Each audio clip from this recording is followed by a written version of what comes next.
if you're a South African and you still don't know the history behind the assassination of Mr. Chris Hani, then maybe you should stop claiming that you're a patriotic South African, because you are not, if you don't know that part of history. So if you don't know, let me tell you, Mr. Chris Hani was assassinated. Two guys. One is the one who assassinated him, killed him, shot him dead. One is the one who ordered the hit. The one who ordered the hit is late. As of today, as we speak, he passed on in 2016. His name was Mr. Cliff Lewis. He was one of the leaders of the Conservative Party, and he was also a member of the Conservative Party, which was working hand in hand with the National Party. The one who killed Mr. Chris Hani, his name is called Hanni'S Wallace. I don't know if that's right, it's the right pronunciation, but that's his name. He used to be an extremist, right-wing type of guys who used to be in the National Party. So today I have a clip of Mr. Cliff Lewis, the one who is late of today, explaining the reasons why they assassinated Mr. Chris Hani. Why did you kill Chris Hani? Chris Hani was a hardline communist who was determined at all costs, even to laying the country to waste, to achieve his political aims. He was a radical.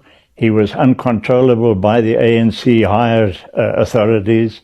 He was a man who targeted civilians in preference to military targets.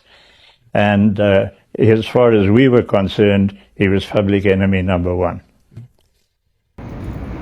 You just heard him explaining that Mr. Chris Hani was one of those revolutionaries who doesn't listen to white people. Those revolutionaries who doesn't mind which susa. If you're suga, I suge. Mr. Chris Hani was one of those revolutionaries. He was one of those revolutionaries who can't be bought. Mr. Chris Hani was one of those revolutionaries who was preaching free education to people. Education must be free and compulsory to everyone. Mr. Chris Hani was one of those people who was preaching free healthcare to everyone, whether black or white. Everyone deserves equal rights in South Africa. Mr. Chris Hani was one of those revolutionary leaders who was in the forefront of wanting to take the land back from the people who took the land. Mr. Chris Hani was known to be a very strong revolutionary leader, and some who are still alive today to tell the tale will also tell you that Mr. Chris Hani was assassinated because if he was still alive, he was gonna be the Nelson Mandela of South Africa, because he was gonna be the one who was gonna be the president.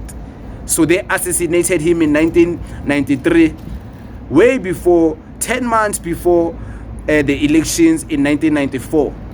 So yeah, he was one of the leaders who didn't even go to jail for a long time because he was in the ground. He was in the camps, you know. He was in Umkhonto weSizwe, the military wing, fighting the revolution live. He was not fighting it behind bars like Abo Tate Mandela. So he was one of those leaders who was leading from the front. He was one of those leaders who was very vocal, like the likes of Julius Malema. You see how Julius Malema speaks now. Mr. Chris Hani was like maybe 3 times more how vocal Mr. Julius Malema is today. So yeah, if you don't know, now you know. Yeah, the guy now is late, and many are claiming that they killed him because he was gonna be the Nelson Mandela of the ANC. He was gonna be the Nelson Mandela of South Africa if he had lived until the elections of 1994. So yeah, I just wanted you guys to know, and I just wanted you guys to be aware that the person who killed Chris Hani was once interviewed, and himself, he expressed the reasons why they assassinated Chris Hani. But the guy, Mr. Cliff, is not the one who killed him. He's the one who ordered the hit. Thank you very much.